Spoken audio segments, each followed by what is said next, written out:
Este é o podcast Vibração Cristalina. Eu sou Jaya. Eu sou Adriana. Estamos aqui para uma viagem no entendimento das limitações do ego e na compreensão do ilimitado poder da expansão da consciência. Para a evolução do novo humano. Nessa temporada, fazemos a leitura das cartas de Cristo para esclarecer a importância desta nova consciência manifestada. Olá, namastê, somos presença, somos consciência, todos somos um. Mais um episódio de As Cartas de Cristo para um avanço cada vez maior da consciência crística, consciência cristalina, uma consciência de unidade, com a fonte, com o amor, com a paz, com a essência que nós verdadeiramente somos. Uma alegria estar aqui novamente para compartilhar essa leitura magistral. Obrigada por sua presença. Saudações, Namaskar. Satisfação também estar aqui com vocês para mais um dia de leitura, nesse podcast especial, unicamente voltado para a leitura desse livro, das Cartas de Cristo, na tentativa de trazer essa consciência crística com uma recordação, né? Uma forma de recordar e enquanto se recorda, se ativa essa consciência em todos nós. Então vamos lá para mais uma leitura de hoje. Vamos pegar a última partezinha onde nós paramos, né? Porque é muito bonito esse pedaço. Os mais abençoados de todos são os puros de coração, porque estes se livraram de toda raiva, ódio, vingança, maldade, inveja e dureza de coração, e estão diante do mundo como amor feito visível. Eles vão conhecer a realidade chamada Deus e saberão que a realidade é o Pai dentro deles. Como posso ajudá-los a ver esta grande verdade? Como posso ajudá-los a ver a realidade do reino dos céus, o reino de Deus? Então, nós paramos aqui na página 91 da carta 2. E agora a gente vai continuar. Vocês não têm que ficar olhando para o céu, porque não é lá onde verão a atividade do Pai. De forma tão clara que, sem dúvida alguma, reforçará a sua fé. É aqui onde, através dos séculos, as pessoas têm cometido o grande erro de olhar para os seus sonhos e imaginação, criando por si mesmos um Jeová que não existe. Não encontrarão o Pai acima de vocês, em algum lugar do céu. O Pai não está em nenhum lugar especial, mas em todo lugar ao redor e em tudo. Vocês podem ver a maravilhosa atividade do Pai. Olhem em volta para as coisas que crescem: o trigo, a grama, as flores, as árvores e os pássaros. Em cada coisa viva verão o misterioso e maravilhoso trabalho do Pai, em incessante atividade. É aqui que o Pai está no perfeito controle. Podem ver que há lei e ordem perfeitas, crescimento, desenvolvimento e, finalmente, a colheita para abençoar o homem, os animais e os pássaros. Considere a maneira com que um homem, depois de terminar de lavrar os seus campos, espalha as sementes sobre a terra e as cobre novamente. Ele arruma suas ferramentas e vai para casa satisfeito, pois, afinal, se chover suficientemente, haverá comida para alimentar os seus filhos. Por muitos dias ele dorme e acorda e não faz nada mais pela sua plantação, mas quando volta a visitá-la, verá verdes folhas saindo da terra. Mais tarde voltará e verá o crescimento de caules e folhas, e mais tarde ainda ele verá a formação da semente. E um dia, finalmente, que o grão já está cheio e dourado, pronto para a colheita. Enquanto isso, todo esse crescimento ocorreu sem a ajuda dele. O trigo cresceu de uma forma maravilhosa que ele não pode explicar. É mágica? Não. É o trabalho do Pai, o poder, a inteligência amorosa por todo o universo, que inspira o trabalho e respira por meio dele. É a atividade do Pai, que é a vida inteligente do universo. Quando entram no reino de Deus, vocês se sentem bem, sentem-se felizes e alegres. Imaginem como se sentiria uma mulher que perdesse uma grande quantidade de dinheiro e se perguntasse como daria de comer às suas crianças. A mulher está chorando e varrendo a casa, e é tão minuciosa que não fica uma partícula de poeira. Então, escondida em um canto escuro, ela encontra uma valorizada peça de prata. Imediatamente suas lágrimas secam. Ela começa a sorrir e se sente tão viva e alegre que sai correndo de casa para convidar os vizinhos a celebrar com uma festa. Ela pensava que havia perdido tudo e agora estava rica novamente. Assim é quando encontram o reino dos céus, o reino de Deus. Ao invés de lágrimas e temores, fome e doença, encontram a paz, a alegria, a abundância e a saúde do reino de Deus. Nunca voltarão a experimentar qualquer tipo de necessidade novamente. A gente havia falado sobre a crença em dois poderes, né, na última leitura, Sim. e aqui tem muita demonstração disso, onde quando ele fala do Pai, é esse invisível que subjaz tudo, todo o crescimento, toda a abundância, toda a saúde, todo o positivo, né? O Pai é esse invisível. E o eu menor acontecendo nesse movimento é o próprio visível, né? É o invisível se fazendo visível através de cada um de nós, essa consciência se expressando. Então, essa consciência que é invisível, ela ganha a visibilidade através de cada objeto. E aí tem aquilo que você costuma dizer sobre o sujeito e o objeto, né? O sujeito seria esse invisível, né? Fala um pouquinho para mim, eu acho que é interessante a gente pontuar isso. Esse invisível dá para se perceber como sendo essa, essa energia que está por baixo desse tecido da realidade, né? Imagine que todo esse tecido da realidade é aquilo que nós vemos, aquilo que nós observamos, né? É a vida, como você citou agora, né? Está brotando em um vegetal, está brotando em uma flor, e até mesmo dentro de cada um de nós, né? Nós vemos apenas essa esfera externa, essas manifestações já. Então, tudo isso que está manifesto é o tecido da realidade.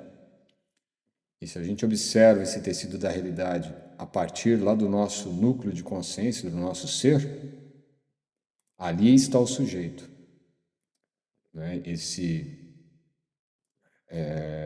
pai, né, que está colocado aí, o invisível, ele é invisível para esses nossos olhos porque os nossos olhos também são objeto. Eles também estão como parte desse tecido da realidade. E esse tecido da realidade é o que encobre o real, né? Esse tecido da realidade que está em constante mudança, transformação, né? A temporalidade está tudo aí. É a Trânsito atividade, né? É a própria é a atividade. atividade, todo movimento dentro desse campo físico. Legal. Agora, esse pai invisível que ele coloca aí é justamente a consciência. A consciência nós não vemos. né? Mas nós podemos ver a partir dela, porque na verdade é ela que vê, é ela que sente. E a consciência ela está por trás desse tecido da realidade, né? Desse tapete que é a realidade. E nós só vemos o que está exposto sobre esse véu, sobre esse tecido. Entende? Entendi. Mas esse pai é o que está sustentando tudo, é o que está dando realmente essa possibilidade de você ter tudo que você precisa. Exato. Não é? É a Nós, própria vida, né? é a Mesmo, vida, né? A exatamente. vida mesmo dentro de cada É coisa, a vida sendo cada vida. forma. O reino de Deus também pode ser comparado a um homem muito rico que era comerciante de pérolas. Toda a sua vida ele havia querido encontrar uma pérola especial que ofuscasse todas as demais. Seria perfeita e impecável, e ele seria a inveja de todos os demais comerciantes. Um dia ele encontrou a tal pérola, linda, além da imaginação, mais perfeita que todas as demais. Vendeu tudo o que possuía, abandonou tudo o que havia acumulado para comprar aquela pérola e estava feliz, para além de todos os sonhos. O que significa isso? Significa que todas as coisas que anteriormente valorizava em sua vida, sua casa ricamente decorada, seus bens, seu modo de vida, a abundância de comida e de bebida, ele alegremente deu tudo para possuir o tesouro sem preço, o conhecimento que o levará até o reino de Deus, onde a felicidade é um estado da mente que o mundo exterior, com todos os seus aborrecimentos e preocupações, não pode perturbar. É interessante nessa passagem, porque assim, a gente pode perceber em toda a dinâmica da vida, quando a gente vê famílias, né, muito abastadas, né? Abastadas, o nome que fala? Abastadas. Às vezes tem tudo, né? Tem dinheiro, tem conforto, tem até amor, né, em casa, dos pais, dos avós, mas sempre tem esse vazio existencial, né? Essa busca por algo que a pessoa não sabe nem o que é. E a gente percebe que a cada momento que a vida nos traz coisas externas, a gente sente que isso não supre esse anseio por algo que é muito individual, muito particular, porque é um estado de completude e de plenitude, é um estado de vida real. Percebe? Então, quanto mais a gente consegue entender que o propósito real da vida é se perceber nessa busca e aos poucos encontrando essa felicidade já latente em nós, é um estado de ser feliz, a gente vai conseguindo perceber o quanto que esse é o grande tesouro, esse é o grande reino, né? Esse é Sim, o reino perfeito em nós. sim. O reino de Deus, agora ele vai falar até isso, olha, o reino de Deus está em vocês. Entram no reino de Deus quando percebem plenamente que o Pai está o tempo todo ativo em vocês. É um estado da mente de percepção e entendimento de que a realidade, por trás e dentro de todas as coisas visíveis, é o Pai, formoso e perfeito, e que todas as coisas que são contrárias à beleza, à harmonia, à saúde e à abundância são criações do pensamento equivocado do homem. Aqui eu quero fazer uma pausa sobre essa coisa dos dois poderes, né? Que ele aqui retrata bem quais são as circunstâncias de um estado real de presença. Como que você consegue se sentir realmente em estado de unidade, em estado de todos somos um, sou consciência, sou presença? Quando você consegue se perceber nessa situação onde todas as coisas são beleza, harmonia, saúde, abundância. O que está contrário a isso são criações de formas de pensamentos, né, na sua vida. E por mais que isso tenha uma aparência contrária a tudo isso que nós já somos, quando elas se manifestam na nossa vida, se nós continuarmos nesse estado de presença, de unidade, a gente vai perceber que essas coisas elas não têm poder. Elas vêm para que nós possamos encontrar esse contraste, para que a gente possa ver exatamente esse contraste, né? Enxergar por trás daquela situação. Quem está criando essa situação? Por que essa situação está vindo até mim? E aí, automaticamente, ela vai perdendo a força, né? Porque ela não tem lei que sustente. Não tem lei que sustente algo contrário à beleza, à abundância, à saúde. Não tem leis que sustente isso. Tanto é que nós não ficamos doentes e depois ficamos bons. Senão ficaríamos doentes eternamente, né? O estado de ficar saudável é um estado eterno. A doença vem de vez em quando há um desequilíbrio, né? A mesma coisa a falta de beleza na nossa vida, as coisas no geral que são contrárias a isso. Elas acontecem de vez em quando, percebe? Tem pessoas que vivem no estado contínuo de enfermidade. Enfermidade o quê? Mental. Porque está trazendo um poder negativo, deixando que ele atue na sua vida, né? Acreditando. Nós, no ego e sem compreensão de quem nós verdadeiramente somos, da nossa essência, nós damos forças e alimentamos esse estado negativo das coisas, contrárias, né? Muito bem.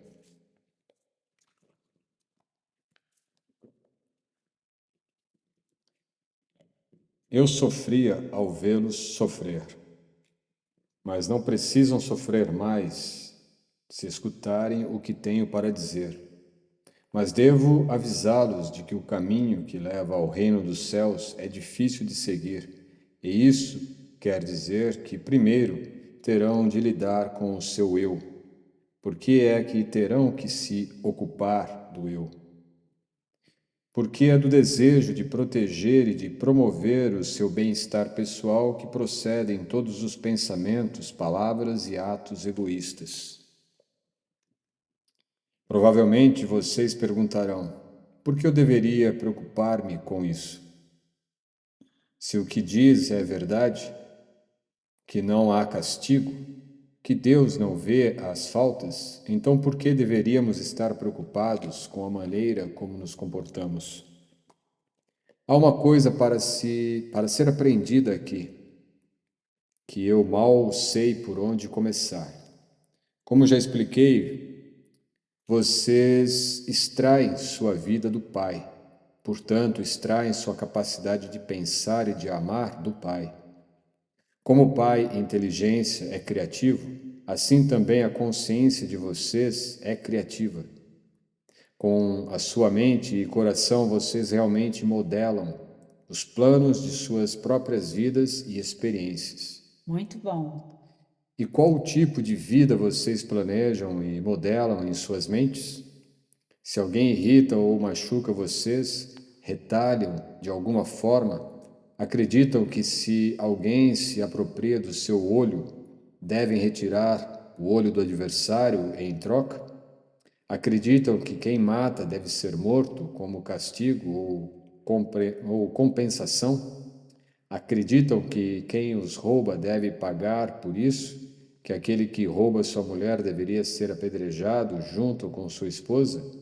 Acreditam que é necessário exigir o pagamento pelo mal que passa por sua vida? Como é de natureza humana ferir os outros e você tem sido ensinado a retalhar suas vidas, são um contínuo cenário de guerra. Guerra no lar entre maridos e esposas, filhos, vizinhos, entre pessoas públicas e também entre as nações.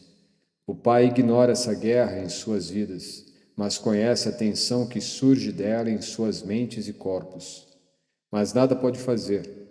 para aliviar esta dor, até que vocês mesmos coloquem um fim a ela. Vocês mesmos devem cessar a luta e viver em paz com suas famílias, seus vizinhos, entre empresários, entre pessoas públicas e entre países. Só então o trabalho amoroso do Pai poderá tomar seu lugar em sua mente, coração, corpo e vida. Só então poderão reconhecer e ver o trabalho amoroso que está sendo realizado em vocês e para vocês pelo Pai. Lembrem-se também da grande lei: vocês colhem exatamente aquilo que plantam. Não se pode colher figos de amoreiras, nem uvas da árvore de espinhos, ou colher trigo do joio. Pensem nisso e compreendam essa parábola, porque isso é muito importante para vocês. Não somente nos dias de hoje, mas também em todos os seus dias e anos que virão, mesmo na eternidade. Assim, se querem mudar suas vidas, mudem seus pensamentos, mudem suas palavras decorrentes desses pensamentos, mudem suas ações decorrentes desses pensamentos.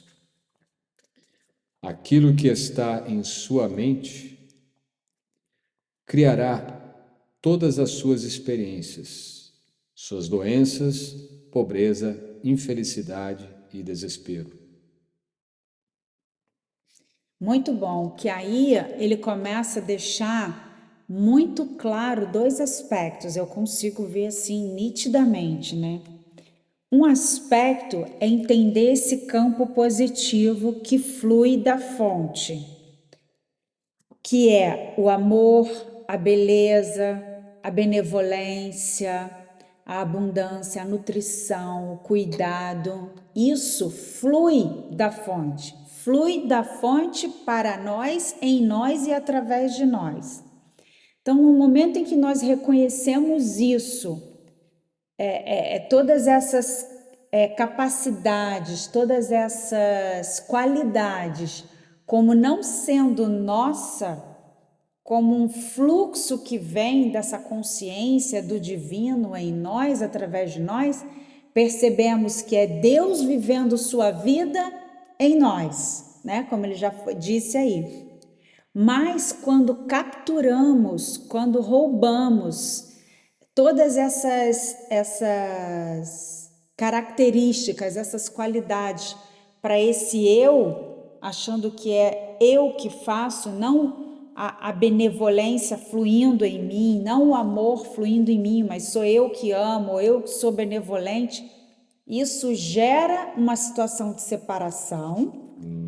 E na medida que isso vai ocorrendo, que é o que a gente chama desse ego, né? Ele vai se inflando e cada vez mais você vai querer essa reciprocidade.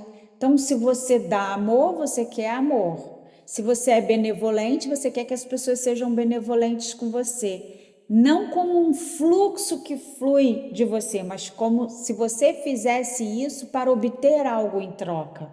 Aí é que entra esse pequeno eu, né? Esse eguinho. Então, a gente precisa entender isso, que nós não temos essas capacidades, digamos, do campo positivo. Ele nos permeia, ele está em nós. Ah, mas o ser humano é mau? Não, o ser humano simplesmente é neutro. Ele é um veículo, entende?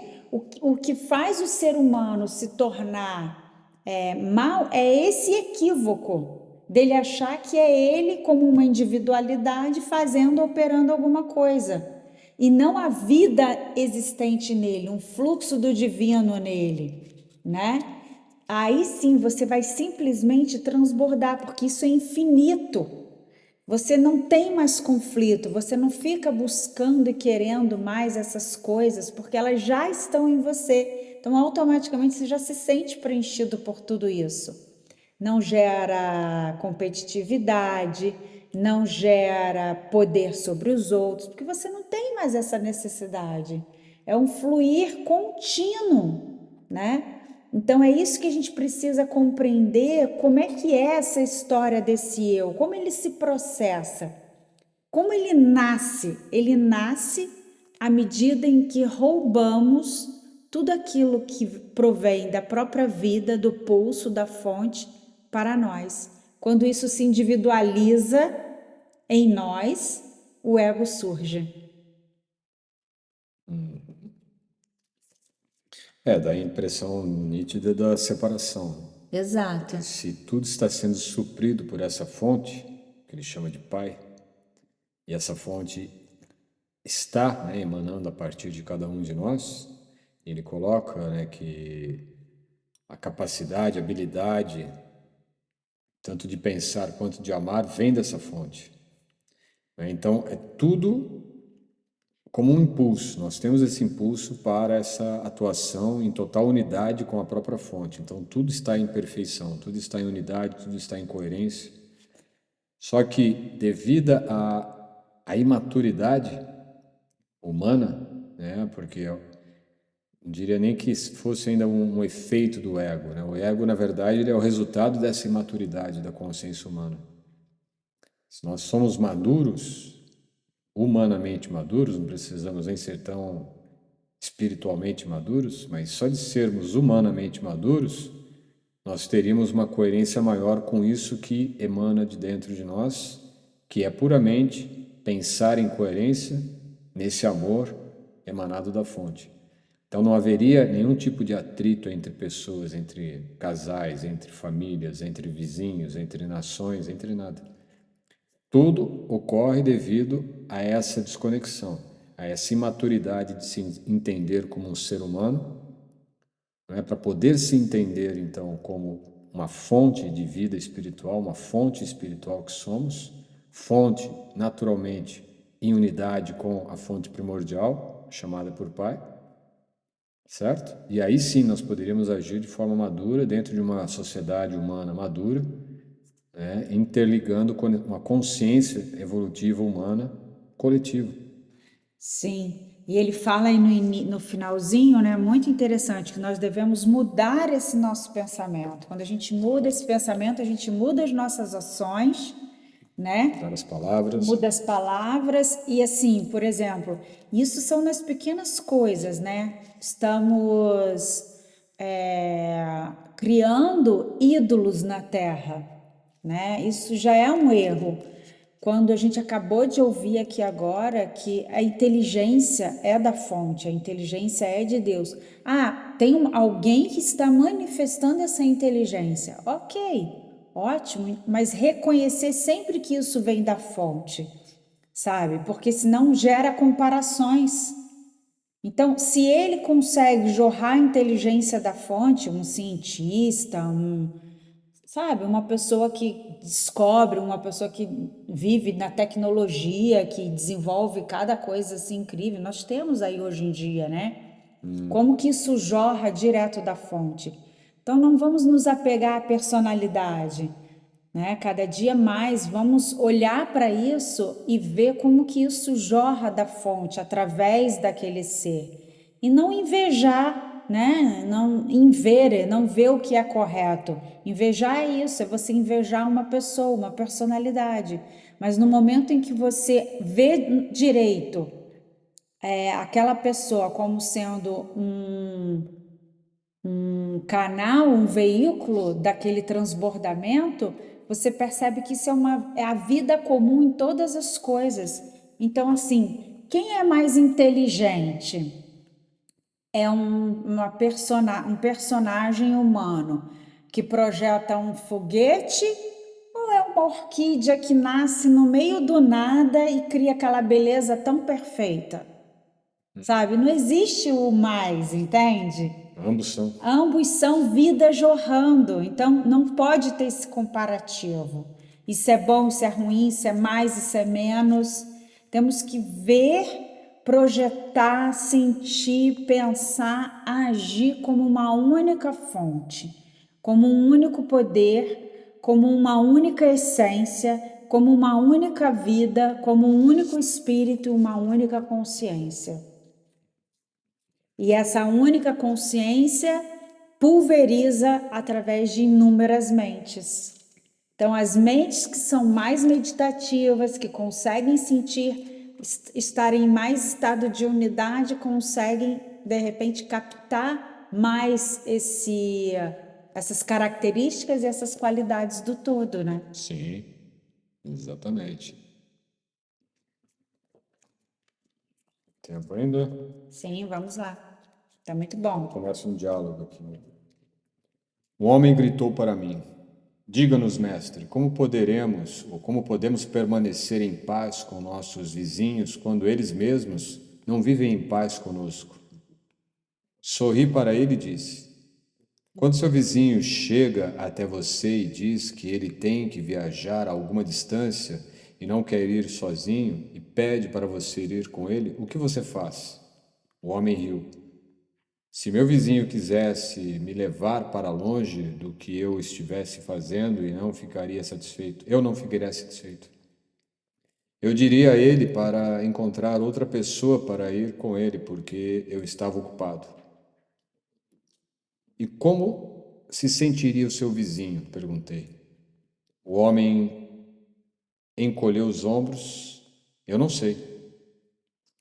E na próxima vez que precisasse dele para fazer um favor a ele, como ele responderia ao seu pedido? O homem já não ria mais. Ele não respondeu. Outro homem disse: Ele irá xingar e dirá para você ir a outro lugar pedir para ajuda. Exato. Eu disse às pessoas: Ele respondeu acertadamente. E como ele se sentirá? E apontei para o homem que primeiro havia falado, sorrindo para ele. Uma mulher gritou acima dos risos. Ele dirá a todos aqueles que encontrar como é miserável e egoísta o vizinho que ele tem. Talvez ele vá querer machucá-lo de alguma forma. Houve gritos de concordância e assim eu assenti. Sim, ele vai ter esquecido que uma vez foi pedir ao seu vizinho para caminhar com ele por 1 ou 2 milhas e este se recusou. Não verá a lei da semeadura e da colheita trabalhar em sua vida? Ele a pôs em movimento quando se recusou a acompanhar o seu vizinho e agora ele está colhendo o resultado de sua atitude e ação. De que adianta ficar com raiva quando foi ele mesmo quem criou essa situação? As pessoas riam e assentiam com a cabeça e falavam uns com os outros.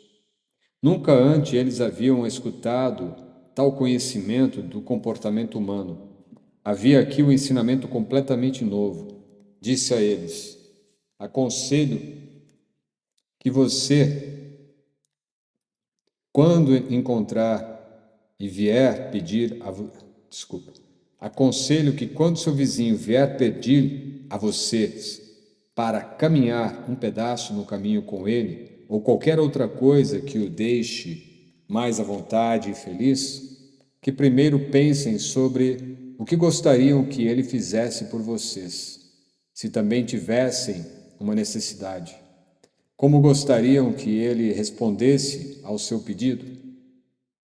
Um murmúrio varreu as multidões, e pude ver que eles entenderam o que eu estava dizendo. De fato, se seu vizinho pedir para que o acompanhem por 1 milha, façam isso com agrado e estejam dispostos a caminhar por 2 milhas se necessário. Quando recusam algo às pessoas, não percebem, mas enrijecem sua mente e corpo para se protegerem da obrigação de fazerem qualquer coisa que não queiram fazer. Colocam em tensão sua mente e corpo, e o Pai também é tensionado e não pode fazer o seu trabalho amoroso dentro de vocês. E é deste enrijecimento que surge a doença. Pode ser que encontrem alguém em extrema necessidade, que tenha frio ou esteja infeliz, e que peça a vocês um manto. Não passem por ele olhando de longe. Algumas pessoas riram, sabiam que era isto que eles faziam. Não, entreguem a ele o seu manto, e se ele realmente estiver com frio, também a sua túnica. e sigam o seu caminho e se alegrem. Alegrarmos-nos? Perguntou uma voz descrente. Eu ri e disse, sim, meu amigo, alegre-se. Primeiramente porque possuía uma túnica e um manto para dar, e logo alegre-se por perceber que agora tem falta de uma túnica e manto, e o Pai dentro de vocês fará retornar em breve suas roupas de alguma forma surpreendente. No entanto, se entregar a túnica e o manto e continuar a caminhar murmurando para si mesmo, e agora, por que eu fiz isto? Fui um tolo, agora sentirei frio no lugar dele, e as pessoas rirão de mim porque dei a ele minha única túnica e manto, e fiquei eu mesmo sem nada. E o que dirá a minha mulher quando eu chegar em casa? As pessoas concordavam e riam, apreciando a imagem do homem que da sua túnica e manto, e em seguida, lembra que coisa insensata fez a si próprio. Eu sabia que muitas vezes se privavam de ajudar os outros e lamentavam sua generosidade logo depois. Esperei por um momento e então falei em voz alta para conseguir plena atenção de todos. Mas eu não disse que colhem o que plantam. Disse? Não disse claramente que seus pensamentos, palavras e ações criam sua vida futura? Então, o que querem semear para colher depois de terem dado a túnica e o manto ao estranho? Querem que seus presentes voltem novamente para vocês? Ou querem ficar sem a túnica e o manto durante muito, muito tempo? Porque é isso que acontecerá se continuarem em seus caminhos, irritados e chateados porque doaram suas roupas. Suas palavras e ações selarão, endurecerão como uma rocha a pobreza que trouxeram para vocês por terem doado a túnica e o manto. As pessoas já não riam, nem sorriam mais e estavam muito caladas e escutando atentamente. Lembrem-se, primeiro façam aos outros o que gostariam que fizessem para vocês, e então haverá paz e contentamento em sua mente e coração, e o Pai poderá fazer o seu amoroso trabalho em seu corpo, mente e coração. Doem e doem abundantemente, e alegrem-se, porque vocês têm presentes para doar aos necessitados, e porque, enquanto estão doando, seus dons vão sendo testados, restaurados, de forma que mais necessitam. Doem com o coração contente, doem com confiança e com o conhecimento de que onde houver carência em suas vidas, assim fará o Pai o seu trabalho amoroso com abundância em vocês e para vocês. Nada façam com o coração pesado, porque um coração pesado é o que continuarão tendo. Doem tudo com o espírito alegre, a fim de que tudo em suas vidas traga para vocês somente alegria e iluminação espiritual. Muito legal, né? Assim, esse exemplo. Eu lembro dessa passagem quando a gente estuda, né, lá atrás, mas hoje veio de uma forma muito clara, né? E olha que interessante, acontecem várias situações aí, né? Por exemplo, no Espiritismo nós temos a frase: fora da caridade não tem salvação. E como que a gente fica, né, engrandecido de ter feito uma atitude boa, ter tido uma atitude boa com alguém, né? Como que isso inflama o ego, percebe? Aí, na verdade, tem dois pontos. O primeiro ponto tem de partida que não é algo que flui da fonte.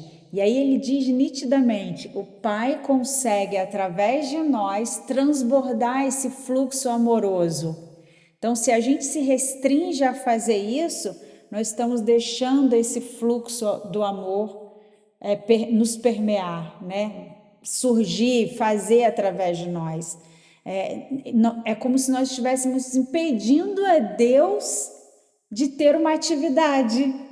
Olha que interessante, é como se a gente restringisse e limitasse Deus nas suas atividades amorosas, porque através de nós aquilo não flui, né? Óbvio que vão ter outras pessoas que vão fazer isso, mas esse é o primeiro pensamento que a gente precisa entender, que é realmente esse fluxo dessa fonte, que é todo esse positivo, que tem esse senso de proteção, esse senso de bondade, esse senso de amor, esse senso de troca, porque tudo é muito abundante, tudo é muito infinito. Como tudo é Ele, tudo é a consciência, tudo é a fonte, não existe escassez. Então, quanto mais nós damos de nós, mais aquilo retorna para nós.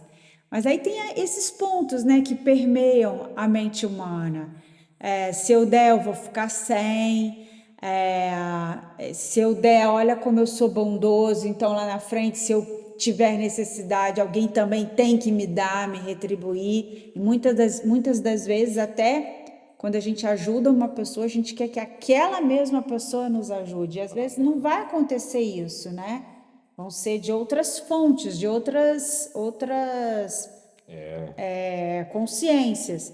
E tem uma outra situação aí também que eu vejo, que além de você limitar o fluxo do divino, o fluxo do positivo na sua vida, você se prende a uma concepção de escassez.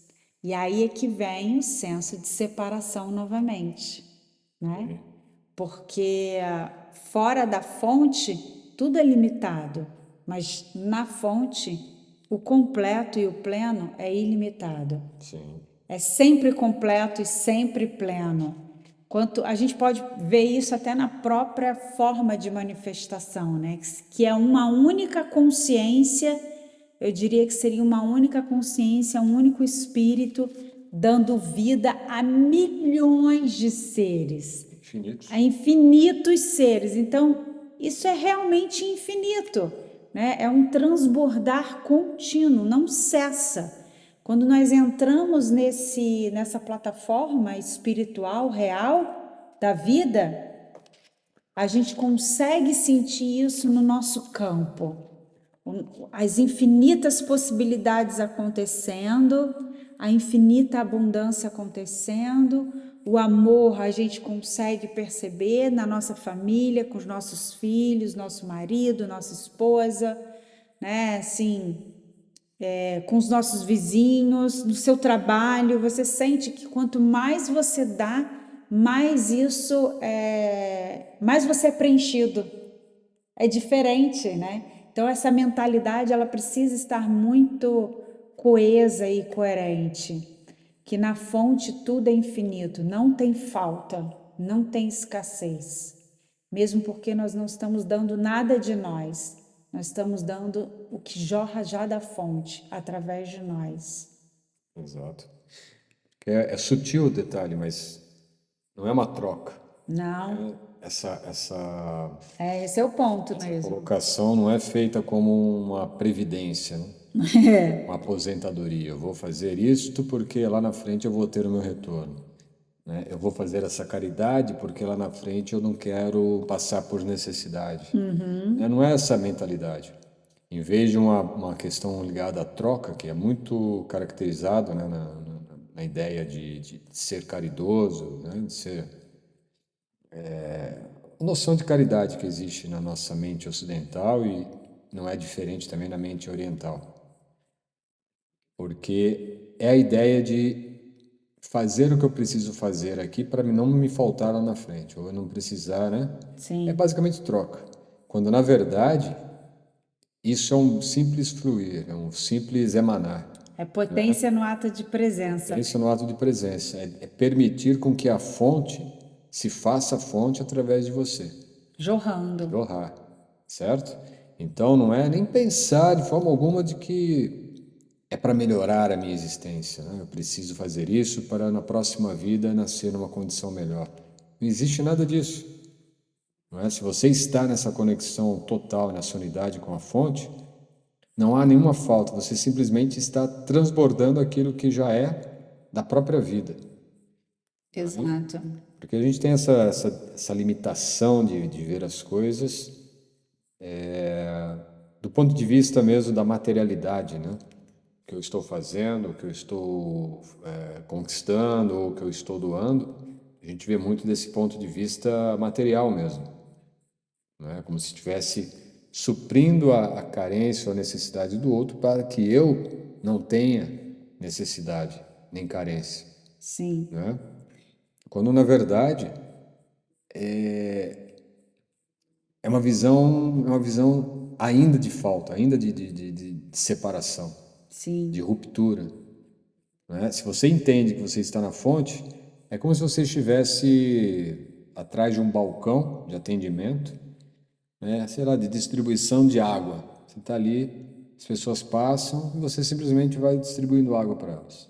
A torneirinha exato. está aberta, vai dando os copos d'água, não tem que pagar, não tem nada. Ou se você está lá, de repente tem uma nascente d'água no seu terreno, Uhum, no seu sítio, né? No seu quintal. exato. E aí o que que você faz? Aquela água está jorrando, né? E tem só o seu quintal tem água por algum por algum evento.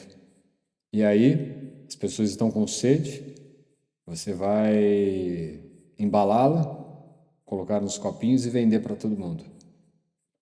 Ou você vai simplesmente distribuir a água para que quando aquela água acabar, alguém vai te dar água, porque você fez essa parte. Então Sim, não vai te faltar água, porque você está confiante de que você está dando água para nunca faltar água para você. Quando na verdade a mentalidade correta é a água está aqui, ela simplesmente está jorrando, não é exato. minha. Eu estou simplesmente doando, É, né? Estou apenas canalizando esse jorrar para as pessoas. exato. A hora que acabar aqui, eu nem estou pensando se vai acabar, É, porque a ideia de que vai acabar já é meramente uma ideia. E aí exato. entra no processo. Do pensamento. Pensamento, ele se torna palavra, a palavra se torna ação, daqui a pouco está se realizando aquilo ali. Ele acabou a água, ele está morando no deserto agora. É, Tudo a mente dele criou. exatamente. Então é realmente detalhe sutil.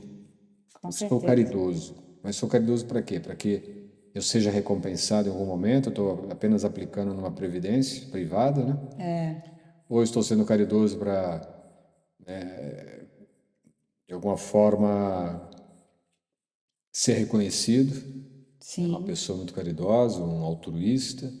É, a Como, personalidade, né? como grandes milionários, bilionários e famosos que se tornam, depois de um certo tempo, altruístas, né? Abrem instituições. Mas aquilo não é bondade, aquilo não é caridade, não é que está deixando jorrar. É que simplesmente, se ele não fizer aquilo, ele vai pagar muito mais impostos, ele vai ter muito mais tributos a serem. Então, para ele é muito melhor ele abrir uma instituição de caridade, uma instituição ali de altruísmo, para poder amenizar o seu prejuízo, né? Ter menos Exato. prejuízo para ele. Exato. Então, tudo tem interesse. Essa visão de interesse, ela já é uma visão de dualidade, uma visão de separação da unidade. Não está mais em unidade. É. E por isso que ele tem aquela passagem, né? Não olhe o que a sua mão direita dá, não olhe que a sua mão esquerda não veja o que a sua mão direita doou, É, exato. né? É porque você não tem que ter reconhecimento disso. É simplesmente você deixando eu diria que essa máquina da vida, né? A própria vida mesmo, esse impulso do divino. Outro dia eu estava aqui sentada meditando, né? Eu fiquei pensando nisso, falei, caramba, é muita infinitude essa vida. Eu estava sentindo essa respiração, né? Num contínuo sempre, você não precisa pensar nela, ela sempre está acontecendo, independente de qualquer coisa que estejamos fazendo, a vida está ali. Sim, A presença. vida está ali, né? Mesmo que você esteja consciente dela ou não, e a respiração é esse sentido, esse sintoma, essa manifestação desse invisível. Está ali ocorrendo em você. E às vezes quantos dias assim a gente por horas esquece de sequer dar um foco de 1 minuto na respiração, olhar para esse invisível, para esse interno, reconhecer a vida verdadeira, reconhecer o que é importante verdadeiramente, né? Estamos tão preocupados com outras coisas e esquecemos da abundância que a vida é em si mesma. Ela é em si mesma a abundância. Então, até o próprio fato, a própria ação de ajudar alguém, de fazer algo para alguém, também tem ali uma demonstração de que a vida está em toda parte, né? E a vida é isso, é essa fonte, é nutrição. Não tem um filho que vá passar alguma situação a qual ele não esteja criando para ele mesmo. Acho que em um momento de lucidez ali, que ele consegue sentir, se afastar um pouco daquela criação negativa dele, sempre vai aparecer um pedaço de vida a acolhê-lo, a fazer alguma coisa, né, para ajudá-lo, para que ele possa perceber, essa é a pedagogia, para que ele possa perceber a abundância que é a vida, né, em si. Exatamente. É isso, muito bom, né? Paramos aí. Qual página que a gente parou? 96. Marca lá o finalzinho. Estamos aqui no Homem Comentou. É que vai continuar Esse diálogo, né? diálogo, essa fala de Cristo para uma multidão. E vai estar discorrendo mais sobre essa questão toda, né? De fazer, né, a semeadura e a colheita. E é muito importante que agora ele comece essa trajetória para que a gente possa enxergar esse limiar, né? Essa linha muito tênue do que é Deus em nós, o Espírito em nós, e esse eu separado da fonte que acha que é o que tem que lutar, fazer e é ele fazendo. Quando esse eu que se apropria de todas as coisas de Deus. E quanto mais ele se apropria disso no sentido de achar que é ele fazendo e não é a fonte, mais ele vai ser submetido às leis da matéria. Então, é algo que a gente pode perceber como efêmero. Então, a fonte tem poder constante, de abundância constante. Mas se eu estou pautada num eu pequeno, efêmero, não vai ser contínuo, não vai ser constante, vai ser descontinuado. E aí é que surgem, né, a doença, você viu que ele falou aí, surgem as doenças, surge o negativo, surge a escassez, surge a falta, porque nos sentimos desconectados, somos esse euzinho da família tal, de não sei quem, filho de, né, tudo tão pequeno, e aí nos sujeitamos às leis da matéria, que são as leis da impermanência. Nada é permanente para o ego. Tudo que o ego experiencia é impermanência o tempo todo. Ele mesmo é. Exato. Tudo que o eu superior experiencia é um contínuo, é uma unidade, é um fluxo interminável do infinito. Experiências. Então é isso, acho que Muito bom, gostei. maravilhoso. E vamos nos encontrar na semana que vem para mais esse estudo. Espero que essas palavras fiquem aí numa frequência de ressonância na vida de cada um que escutar e que a gente possa cada dia mais estar nessa presença, nesse agora, nessa autossuficiência no sentido de perceber a fonte em si, o Pai em si, o invisível em si, né, que opera, que é a atividade de todo o nosso ser. E assim somos consciência, somos presença, somos um. Namastê. Namastê, namaskar.